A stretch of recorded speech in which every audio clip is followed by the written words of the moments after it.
Welcome to Ball Talk Deep, where we talk deep about ball. You got your host Andrade and Irwin back at it again. And as you guys know, it is a continuation of our 22 NBA Orlando team profiles, which is doing surprisingly well. So shout out to you guys, all the new subscribers, all the current subscribers, and anyone that just comes across it and gives it a watch, drops a comment. We appreciate it. Good combos. And, Irwin got his favorite comment in mind. I got my favorite comment in mind. Shout out to whoever called me an NBA analyst. I appreciate you. You got any shout outs? No comment. No comment. I'm more than just an NBA fan.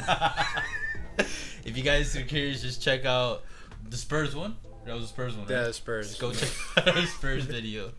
And all right, now the four we're gonna cover. All right, it doesn't matter how many we're gonna cover because it's gonna get cut up anyway. So today we're gonna talk about the Orlando Magic, the Memphis Grizzlies, the Brooklyn Nets, and the Dallas Mavericks.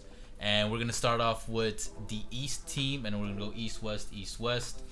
And yeah, so I guess let's start it off with basically the home team of the entire NBA restart, technically, which is the Orlando Magic.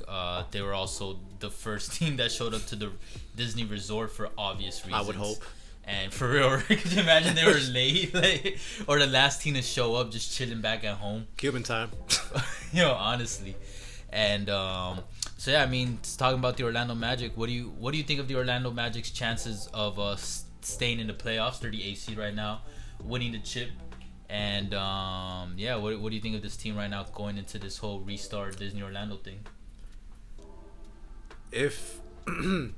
If you would look up the Orlando Magic in an NBA dictionary, I think one of the first things you'll see is average.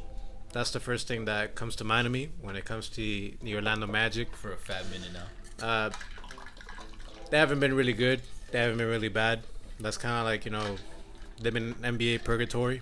That's kind of like where you don't want to be when it comes to NBA wise. Right now they stand 30-35 before the season stopped. As Andrade was alluding to, they are the quote-unquote, I guess, home team.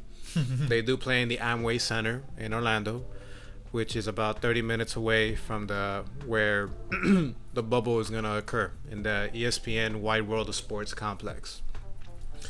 Some things, that come to mind to Orlando is they do have, a couple bright spots. The one that I do want to bring up is the former number 1 overall pick, Markelle Fultz. Ever since he's come and played with the Orlando Magic, he's kind of had a renaissance season, per se. So I would say that's something, good to look forward to for the Orlando Magic.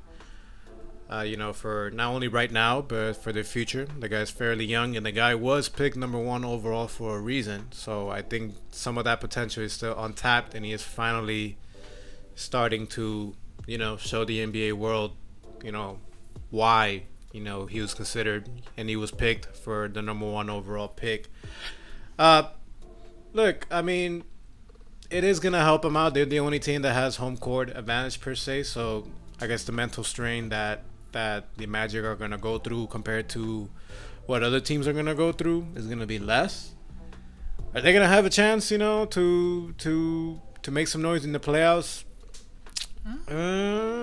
I give them a 5% chance to make the playoffs. I give them a 80% chance to making the playoffs. It's gonna take all hell, to break loose for them not to make the playoffs. The primary reason why is because the Wizards, they just flat out stink, and they don't have Bradley Beal playing for them.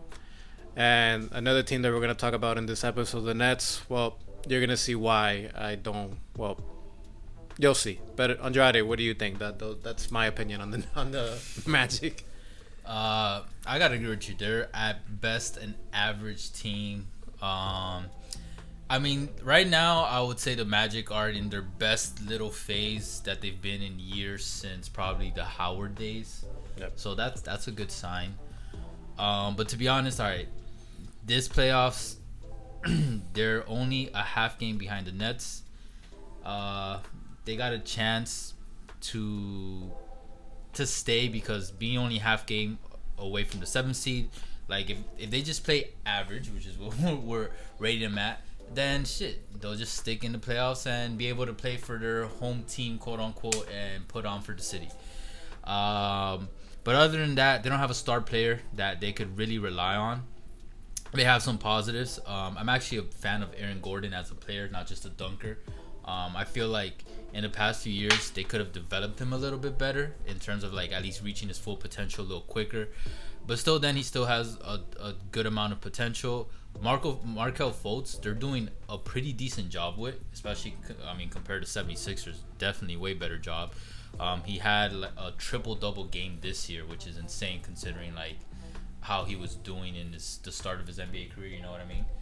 So like them, Fultz and Gordon for me are the ones that I would look forward to, and the reason people would watch. They got Jonathan Isaac. He's good too. They got Vucevic too. They got that too. So they got like people, like a squad, fairly young core that is not enough to really compete for a championship or to go deep into the playoffs, but good enough to like get into a first round series. You know what I mean? At least make it into the playoffs. And with Gordon and Fultz, because Fultz still has some brand power. You know what I mean? Like he's not the star. He's not. But people still tune in to like.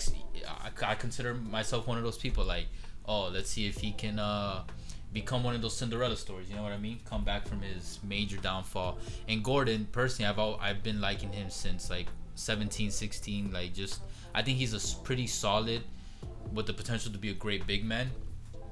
He's pretty versatile to an extent. He's more of a wing more than a big man. Yeah, so that's what I mean, like versatile. So it's just like, yeah, it's the Orlando Magic. They're in Orlando. Feel good story would be like if they stay in the playoffs and play for Orlando, and I would give them a 40% chance of staying in the playoff. Actually, no, 60%, 70% chance of staying in the playoffs, because all they gotta really do is compete with the Wizards, and we already gave the Wizards like negative. Yeah. Should be 100% chance. So you know what, Magic, they're probably good to stay in the playoffs, and then to winning the chip, that's where I'll give them a realistic, like, you know, I'm feeling nice today. They're in the hometown, technically 10% chance of winning the playoffs. I mean, winning the championship. Jeez, man, you're like an open charity, man. And yeah, the funny thing is that I'm being more easygoing with the percentages with the worst teams, but then as we get to the better teams, I'll probably be a little stricter on, like, you know, what my actual belief in percentage of them winning is.